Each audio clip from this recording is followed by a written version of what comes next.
안녕하세요. 브레인리더 설지현 한의사입니다. 오늘은 자폐증 치료의 한의학적인 근거에 대한 이야기를 나누도록 하겠습니다. 동의보감에 보면 전간이라고 하는 질환명이 있습니다. 그 당시에 지금의 뇌전증, 즉 간질 질환에 대한 증상들이 소개되어 있고, 그 간질 뇌전증을 치료하는 그 방법에 대해서 어떠한 약을 쓰는지에 대해서 이야기들이 나와 있습니다. 뿐만 아니라 전질이라고 하는 질환명이 있는데, 전질이라고 하는 것은 스트레스가 너무 많이 받아서 물적하거나 말을 안 하거나 또는 자기 행동을 주체하지 못하고 뛰어다니거나 높은 곳에 올라가거나 이상한 말을 하거나 중얼거리거나 이렇게 울고 웃었다 하거나 이러한 현대의 조현병 또는 조울증에 해당되는 그런 질환군에 대한 질병명을 말합니다. 역시 전질에 대해서도 어떻게 치료를 해야 되고 어떠한 처방들이 도움이 되는지에 대해서 동의보감에 자세히 나와 있습니다.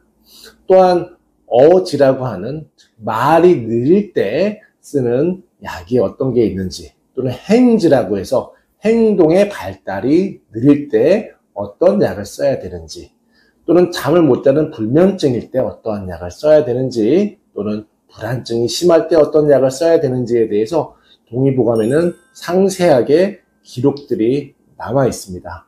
과거에도 지금과 같은 정신질환이 있었고 신경질환이 있었습니다. 그 당시에는 한약재를 통해서 그 질환을 관리하고 다스려 왔었습니다. 그렇다라고 하면 자폐증이라고 하는 이 병명이 생긴 것은 그렇게 오래된 게 아니다 보니 조선시대에 그 병명이 있었을 수도 있고 없을 수도 있고 그냥 정신질환으로 이해하고 받아들였을지도 모르겠습니다. 하지만 이 자폐증을 치료할 때 현대의학에서는 주로 조현병에 해당되는 그런 약재들이 많이 쓰였죠. 그래서 아빌리파이라든지 리스페리돈 같은 약이 쓰이고, 또한 각성시켜준 콘서타나 메디키네카 같은 그런 주의력 약이 현대의 정신의학과에서 사용하고 있는 주약의 가장 기본이 되고 있습니다. 하지만 자폐증 증세가 일부 감소가 되지만 충분하게 좋아지기에는 역시 한계가 있습니다.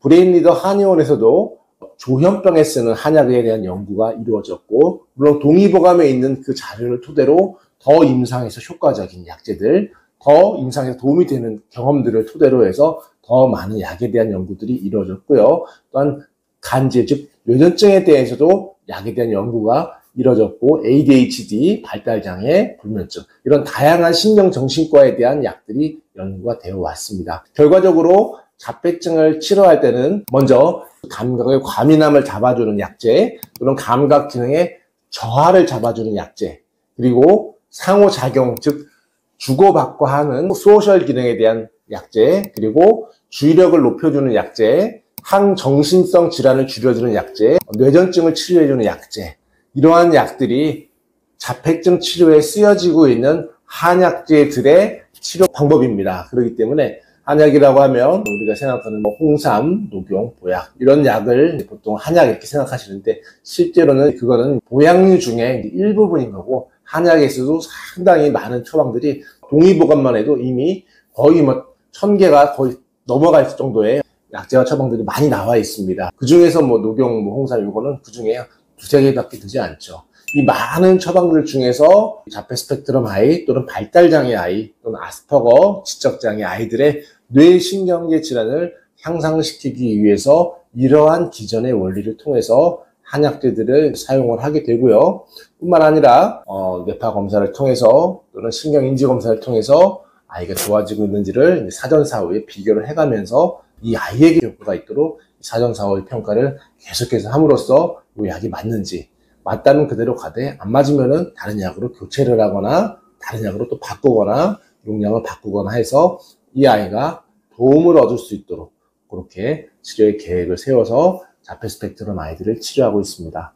한약에 대해서 잘 모르시는 분들은 한약이 다양하게 이미 조선시대에부터도 간질, 불면증, 불안증, 조울, 조현병과 같은 다양한 질환들을 치료해 오고 있었음에 대해서 이렇게 공유를 해보고 싶어서 오늘 이 영상을 준비하게 됐습니다. 오늘도 행복하고 좋은 하루 되십시오. 감사합니다.